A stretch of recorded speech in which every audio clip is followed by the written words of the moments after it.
I'm Dr. Tamsin Woolley-Barker, and I'm an evolutionary biologist. I studied evolution of baboons in Ethiopia. I lived in a little tent, and I'm really intense about my biological love of living things. So that's really my passion, is how evolution works and how we all got here.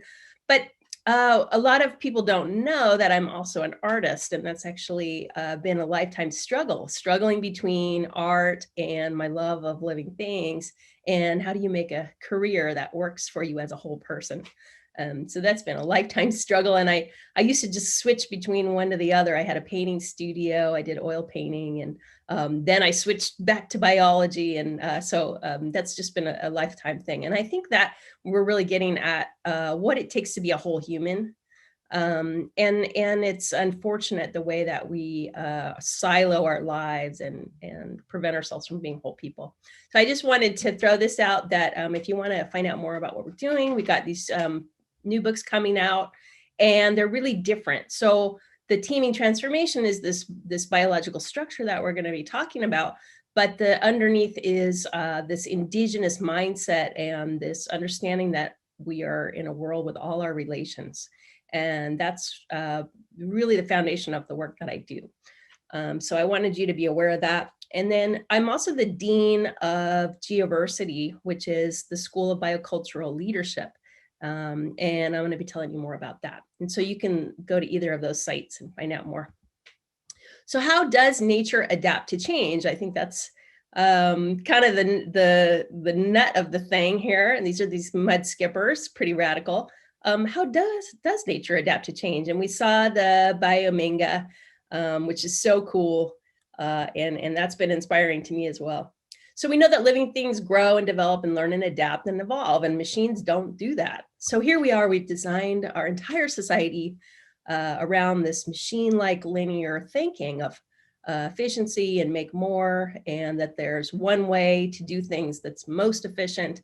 And there's no potential for evolution in that. So I think it's really fundamental. What we're talking about today is evolutionary literacy, because, you know, I pulled up, I just Googled STEM, the word STEM. And if you look at these logos, I can't see a single living thing in here. And then I Googled STEAM, thinking that would be a little more holistic. Not one living thing. And that's just crazy, because everything we do is biological. Everything we do is a living endeavor. So this blindness is just crazy. How can we hope possibly to adapt to change with a complete lack of literacy of evolutionary thinking? So nothing makes sense except in light of evolution. So how are we going to design if we're blind to how it even occurs? And these are these beautiful jaguars that we have in Panama, in the Mamoni Valley in Geoversity. So we have to be the navigators. We got to consciously evolve our collective future. And I think that without the compass of evolutionary theory, we're lost. And so here we are, we have, for some reason, maybe it's a religious one, nobody knows anything about evolution. Even to the point where we talk about living systems thinking with no evolution in it. Even biomimicry deals with these fixed categories of species that we see today, without a whole lot of sense of the evolutionary trajectory and the process and the structure by which change occurs. So that's my passion. So here's what my passion is trying to create a world, or do what I can to increase living diversity and thriving on the planet, right? This seems pretty much what we all like. And so I think of it as these 4 leverage points. So first off is this evolutionary thinking that we need to provide. And I think the biomimicry education is really fundamental to that, because it's enchanting, it's magical. Kids go, wow, that's really cool, that's really different. And it gets their imagination, and they start thinking about a world in which they're with all their relations. And the work that so this is really the crux of the thing is, are we designing like machines? Are we designing like living things? Are we designing for efficiency or resilience? And when you design for efficiency, you end up with no ideas. and nothing happened. So this is the Greta Thunberg situation that we're in, where these kids are going, we know these problems are here. Why aren't you guys doing anything? This is why. So these are Daphnia water fleas. So what they do, there's all kinds, but this is a particular bunch that live in San Diego where I am. And so it's very dry here. We get less than 10 inches of rain a year, but when we get it, it's all at once. So these little guys, their little dry eggs are lying in the dust, little cysts, waiting for the rains to come. So when they finally do, they got to work fast, right? So they got this pond of water, this ephemeral pool, and they start cloning themselves, just making more. And they're all little females, they're all the same, and they're just eating and making more of themselves. But when conditions start to decline and the oxygen goes down and the food goes down and the water warms up, they switch to sex. They start to make males, they cross-fertilize, they make new experiments, they try whatever they can to create new eggs for the next go round. And so that's the situation that we're in. We're designing a world of clones in a world that requires cross-fertilization. So it's a very fundamental design flaw that we've got. And I think that evolutionary thinking is the only way we can get out of it. Just that diversity is the key here, it's the raw feedstock of evolution. So any of these species, we think of them as like categories of like, that's the blue butterfly, that's the morpho butterfly. But in reality, if you're to look at their populations, they have an incredible amount of diversity within them. And that is the raw feedstock. And so natural selection is occurring all the time and conditions are changing all the time. So every population holds a bunch of different diverse ideas and experiments. And that's the potential that we have for change and adaptation. And so, that's how living things work. But the interesting thing is with humans is we actually have become superorganisms. So we're not like the chimpanzees where we're out for ourselves in an individual sense. We actually work in these superorganism communities where, let's see if I have another slide here. Oh, I took all this stuff out. But so we're actually more like a superorganism society, like ants or honeybees, where we have a shared purpose and we're all doing different things independently to make that happen together. So these patterns come up over and over again in these superorganism societies, the way that they do what they do, and they apply to us as well. So this collective intelligence is how they make decisions, and it relies on diversity, diverse experiments and personalities and expertise, all this different stuff, but also independence. And so individuals have to be able to do whatever seems right to them. And the whole collective value of the colony depends on that diversity. And so designing a clone superorganism society, that is not the purpose of a superorganism. That's not how they work. They require diverse, independent individuals to collectively create this intelligence. And, like Melina was talking about with the fungi, that's a similar thing. And we can call those fungi a superorganism in some sense, in that those are genetically distinct individuals, and they're actually sharing their cell walls and everything they do to get more as individuals as well. So that requires that reciprocity, that sharing that you see with the fungus, and like with the honeybees, they're sharing their hive, they're sharing the defense, all this. But it requires this distributed leadership, which is where you're actually suppressing dominance so that you can hold the space for diversity and independence. And that's the situation that we're in. We need this collective intelligence to innovate and to solve all these problems that we have. We need the diversity and the independence, but we're not structured for that. We're structured as a clone society, as a machine. And so we become hierarchical, and you need that distributed leadership to flatten it so that you can hold the space for these ideas so that we can adapt quickly. And that's where we're at. So I think it's really important to cultivate this distributed leadership and ways of where we all step forward to maintain fairness and equity and everyone's voices. We need it.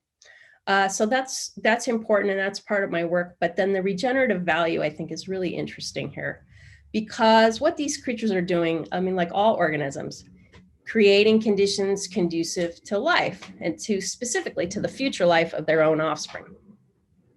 So like, here's these termite mounds, you know, they might be 30 feet high. This is in Botswana where we were. And so these little termites come out at night and they're collecting all these scraps of wood and leaves of grass and basically stuff that no other creature can use because it's pretty much worthless. But together, it creates value. And what it does is, I mean, they're feeding it to their crops as a compost. But in the process of that, it's enriching the soil, and that's creating richer grass.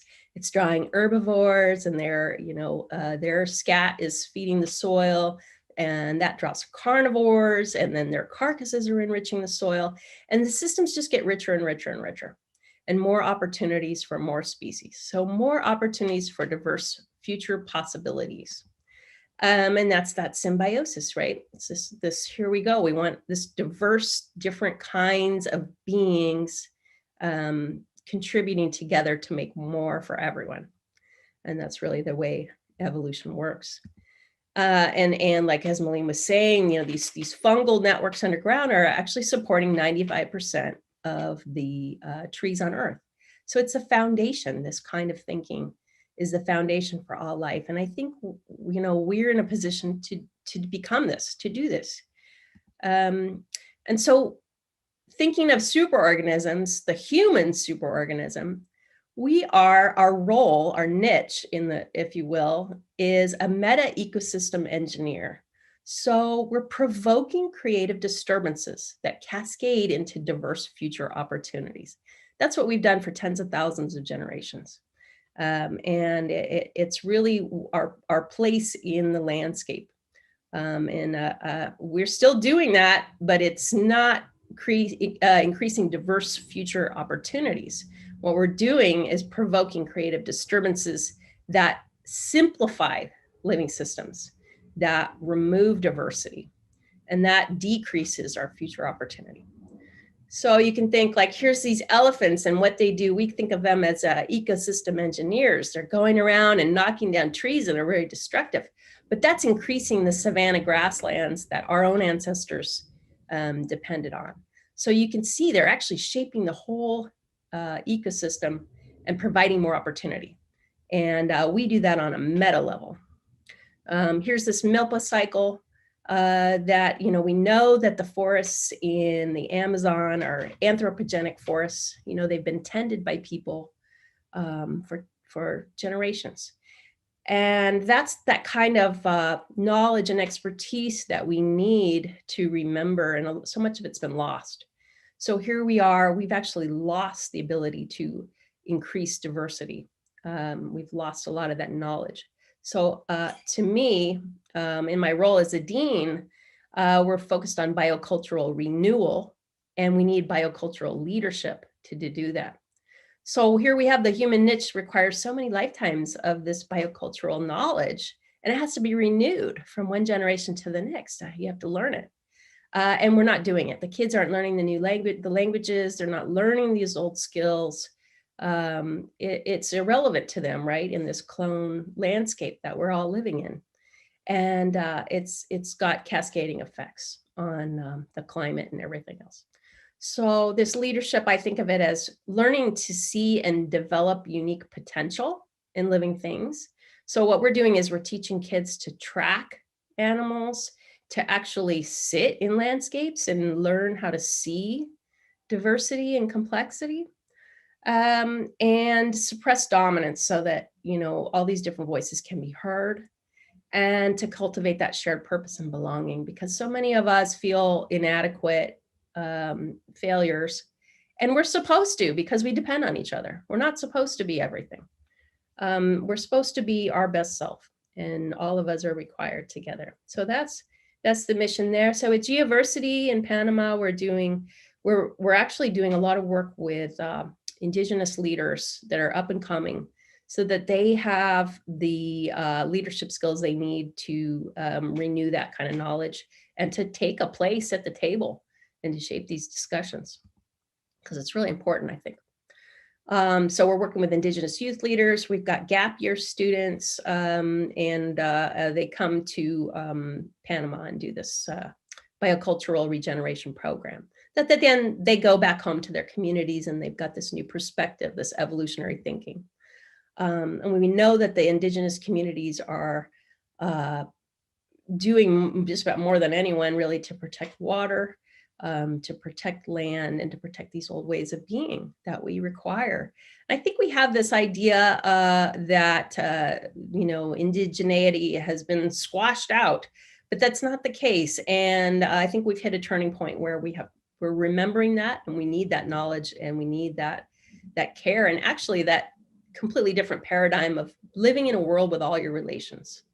I think that's where we all need to come to.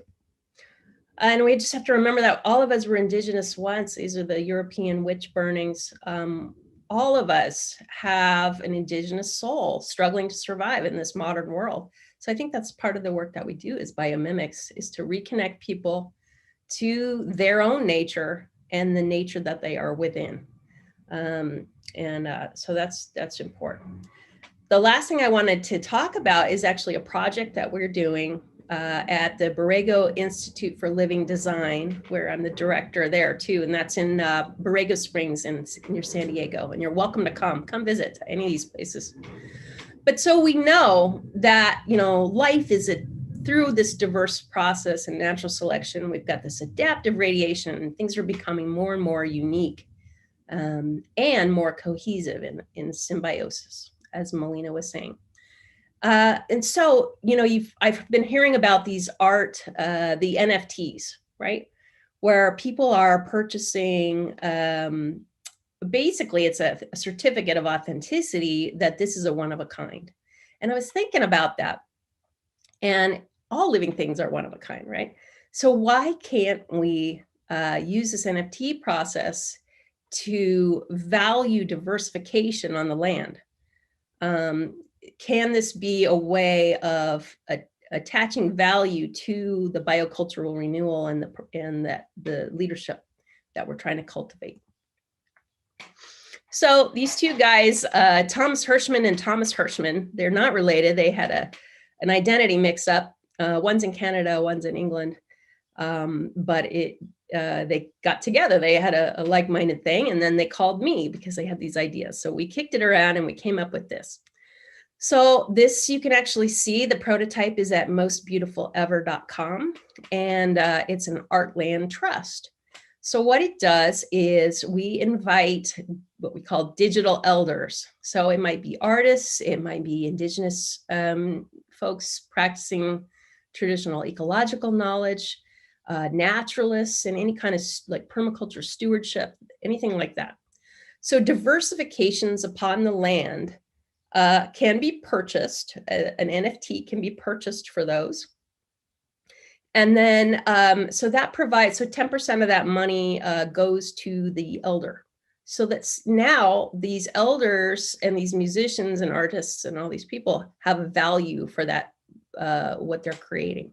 Because the problem is, in an efficient society, in a clone society, there's no value on these things. It's a struggle to do that, and so how do you tell kids, well, you need to be renewing your cultural knowledge, when they're like, well, I'm not going to get paid to do that. Here you go. So here we can do, so what it is anyone can come do their art or any of these things in place. They have to create it in place. This is the Borrego Institute. And then they can acquire an NFT for that at this mostbeautifulever.com. And so we have like corporate sponsors or various sponsors coming in to support this. So basically what it becomes is a way of regenerating the land and regenerating the knowledge required to support that land. It supports diversification, which is the complexity that we need. And then 70% of that money goes to support the land itself. So then we can put that money back into permaculture, back into removing invasive species and things like that. So this is a thing we're just launching. It's very exciting. We had we've got creative residencies. So we open them to we have these bighorn sheep.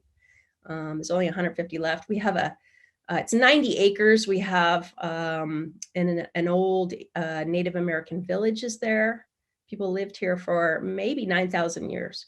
The tools are all around the landscape.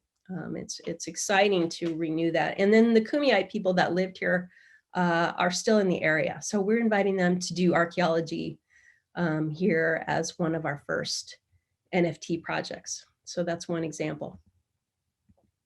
This is one of our Geoversity board members. This is Michaela Ironshell Dominguez, and she's with us on this natural renaissance, which I think is very exciting. And we can do this anywhere, so we have our first NFT at the Build.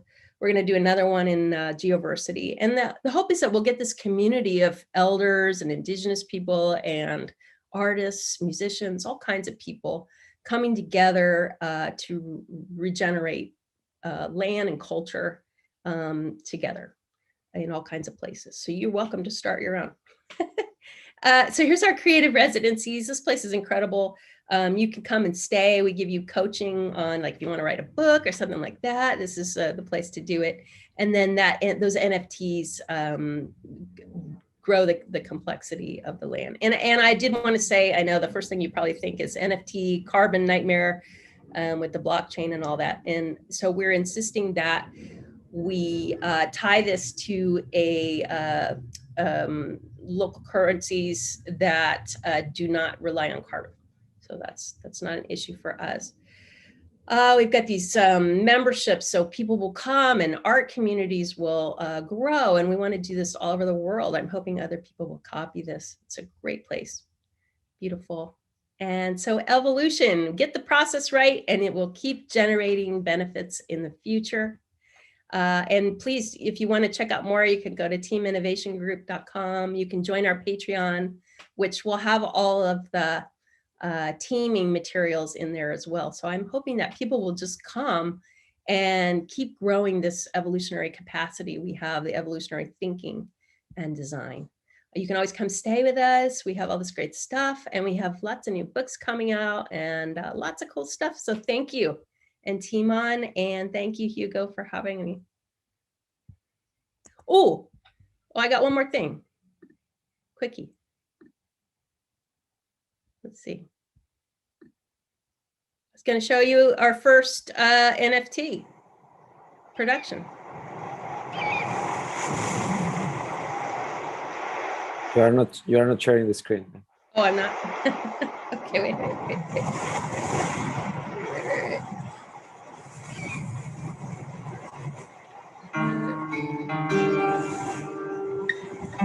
Do you see it now?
Okay.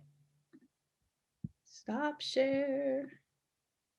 Yeah, so that's we had some musicians come out. That's Grammy Award winner Hila Plitman and Aditya Kalampur, who's an incredible tabla player, well known. And so we're inviting people to come and create things. Come on down. Thank you, Tamsin. I think it's beautiful the work that the three of you are doing. And now I feel that the audience will understand why I've been so inspired and so eager to support what we are doing, because I think this is a way to evolve through collaboration and symbiosis.